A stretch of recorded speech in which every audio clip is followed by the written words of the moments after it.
आपने देखा होगा 2-3 दिनों से जो है वो एक बार फिर से सांप्रदायिक सियासत की शोशेबाजी शुरू हुई है।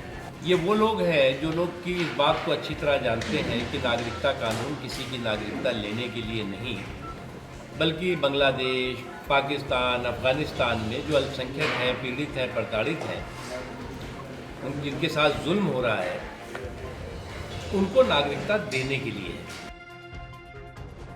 कृषि कानूनों को वापस लेने के फैसले के बाद विपक्ष को एक बार फिर सरकार पर हावी होने का मौका मिल गया, वह भी ऐसे वक्त में जब कुछ ही महीनों के बाद यूपी में विधानसभा चुनाव होने हैं।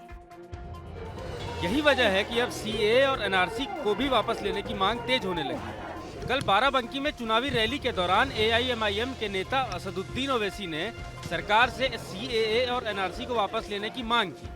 ओवैसी ने न सिर्फ मांग की बल्कि चेतावनी देते हुए कहा कि अगर कृषि कानून की तरह इसे भी वापस नहीं लिया गया तो बाराबंकी में भी शाहीन बाग बना दिया जाएगा। हम मुतालबा करते हैं कि सीएए कानून को भी वापस लिया जाए।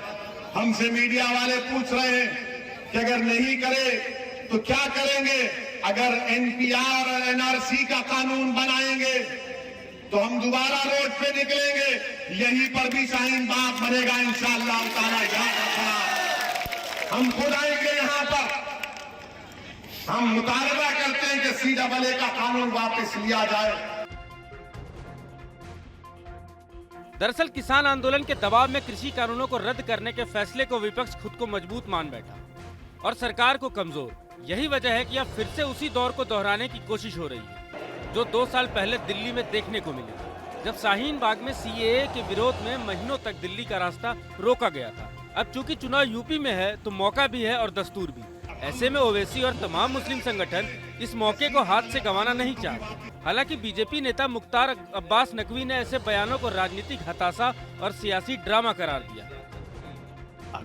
अगर किसानों का कानून वापस लिया जा सकता है, किसान भाई एजिटेशन कर रहे थे लगातार, प्रधानमंत्री क्षमा भी मांग रहे हैं, वापस ले रहे हैं, तो सीएए और एनआरसी क्यों नहीं वापस हो सकता।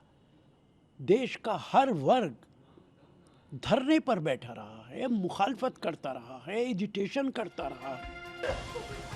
ओवैसी से पहले मौलाना अरशद मदनी, एएमयू के शिक्षकों और छात्रों के एक गुट ने भी सीएए को वापस लेने की मांग की और प्रदर्शन किया और कांग्रेस ने उनका समर्थन। हम किसानों को मुबारकबाद देते हैं कि उन्होंने बड़ी दिलजमई और क़ुव्वत के साथ अपने इस एहतजाज को 8-10 महीने कायम रखा है। हम इसी बुनियाद के ऊपर गवर्नमेंट से ये भी चाहते हैं कि वो उस बिल को भी वापस ले जिसकी बराबर चोट मुसलमानों के ऊपर पड़ रही है। इसलिए कि जिस तरह ये हिंदुस्तान के रहने वाले हैं इसी तरह वो भी हिंदुस्तान के रहने वाले हैं। जाहिर है कि सरकार एक मामले में झुकी तो बाकी मुद्दों ने सिर उठाना शुरू कर दिया। ऐसे में अब सरकार इस मुद्दे से कैसे निपटती है, इस पर सबकी नजरें टिकी रहने वाली है। Team news nation.